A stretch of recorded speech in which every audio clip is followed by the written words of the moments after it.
Chapitre 6. La soirée d'anniversaire. Alison, ma chère, tout le monde t'attend en bas.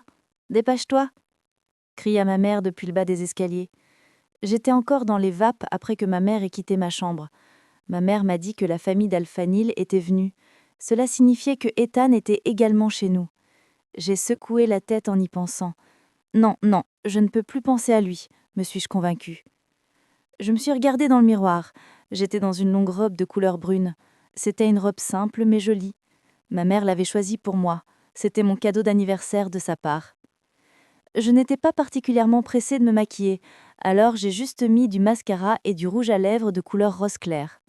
Ensuite, j'ai quitté ma chambre et suis descendue. J'ai été stupéfaite en voyant les décorations dans notre maison. C'était plutôt fascinant.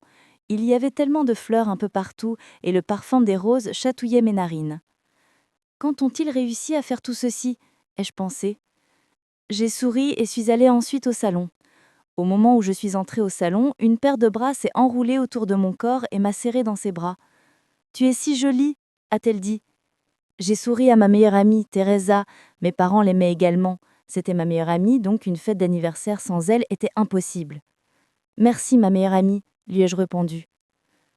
Elle s'est éloignée de moi, et c'est à ce moment-là que j'ai remarqué les autres personnes dans la pièce. Mon père, ma mère, Alphanil, Luna Ella, ainsi que les frères Iverson. Ethan avait l'air perturbé, et je ne savais pas la raison. En revanche, Ryan me regardait avec un air qui semblait émerveillé. J'ai détourné les yeux d'eux. « Mon enfant, viens ici. Ta fille est maintenant une grande fille, Glenn. » Alphanil dit cela à mon père, puis me tendit la main. J'ai souri légèrement. Je suis ensuite dirigée vers lui et ai pris sa main. « Alpha. Je t'ai vu pour la dernière fois il y a 2 ans de cela. Après ça, ta mère ne t'a plus jamais emmené à la maison de la meute avec elle, s'est-il plaint. Ma mère a secoué la tête, puis a dit « Mes excuses, Alpha, je l'emmènerai avec moi les fois prochaines. » Comme elle est belle, Joey, nous devrions nous voir plus souvent, dit Luna Ella à ma mère tout en caressant mes cheveux. J'ai rougi en l'entendant. Nous nous sommes tous assis et avions parlé des vieux jours.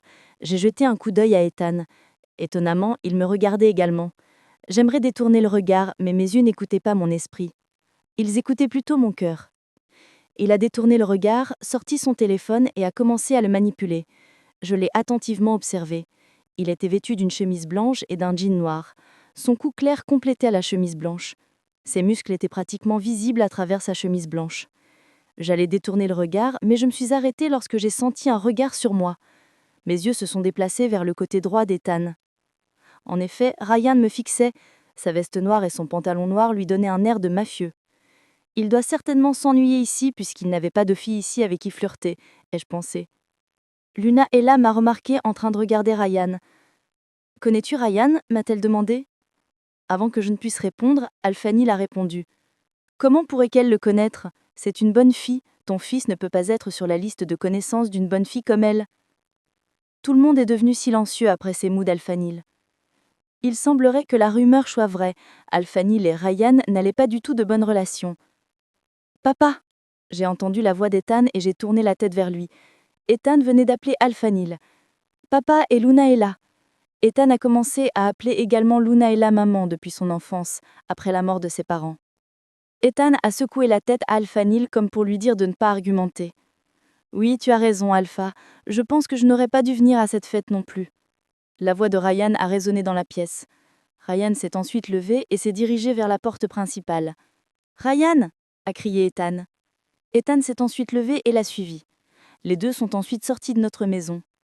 Quel drame sont-ils en train de faire ? Ont-ils prévu de gâcher l'anniversaire de ma meilleure amie ? Murmura Teresa en étant en colère. J'ai doucement pris sa main afin de l'empêcher de chuchoter à ce moment-là. « Alpha, calmez-vous, » dit mon père à Alphanil. Quant à Luna Ella, elle avait l'air contrariée. J'ai jeté un coup d'œil dehors et j'ai vu Ethan attraper le bras de Ryan comme pour l'emmener quelque part. 2 minutes plus tard, Teresa s'est levée et a essayé d'apaiser l'atmosphère. Elle est allée dans la cuisine et est revenue avec un énorme gâteau. « Waouh !» ai-je exclamé. C'était un beau gâteau avec des décorations de couleur blanche et rose. Les bougies étaient en forme de 1 et 8 et allumées au centre du gâteau pour montrer que l'heureuse du jour allait avoir 18 ans. Quand l'horloge a sonné minuit, je me suis levée et tout le monde s'est aussitôt rassemblé autour de moi. Je ne pensais pas à personne d'autre à ce moment-là, donc j'ai fermé les yeux et fait un vœu pour moi-même dans mon cœur. J'espère bientôt trouver mon âme sœur et avancer dans ma vie. C'était tout mon souhait. J'ai ensuite ouvert les yeux et essoufflé les 2 bougies. Tout le monde a applaudi et a crié en mon honneur. J'ai coupé le gâteau et tout le monde m'a souhaité de meilleurs vœux. Ma mère a presque pleuré parce que j'étais en train d'avoir 18 ans. C'était l'âge où les loups-garous devenaient adultes et commençaient à chercher leur âme sœur. Après cela, ils fondaient leur propre famille. Joyeux anniversaire, dit Teresa en me faisant manger une grosse part entière du gâteau.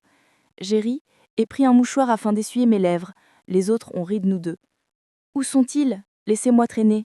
Luna Ella a dit qu'elle voulait sortir pour vérifier où étaient passés Ethan et Ryan. C'est bon, Luna. Allison va les appeler à l'intérieur. Mon père venait d'arrêter Luna Ella et m'a demandé d'aller dehors. Je ne pouvais lui rien refuser. Je me suis donc dirigée vers la porte principale. Lorsque je suis sortie de ma maison, j'ai commencé à me sentir étrange. Ma respiration devenait lourde et mon cœur commençait à battre plus rapidement. J'ai senti l'odeur de chocolat noir. L'odeur n'était pas uniquement chocolatée, mais il y avait quelque chose d'autre. J'ai avancé à la recherche de l'odeur afin de trouver le propriétaire de cette odeur. J'ai marché sur la route. Soudain, mes pas se sont arrêtés lorsque j'ai vu 2 silhouettes se tenant près de la route. Je pouvais les voir de dos. J'étais en effet un peu plus loin d'eux. Mon loup commençait à grogner de bonheur parce qu'il allait enfin rencontrer son âme sœur. C'était un d'eux, commença par chanter mon loup. Âme sœur. Mais lorsqu'un d'eux se retourna avec les yeux rouges, je ne pus pas contrôler ma langue et laisser échapper. Âme sœur?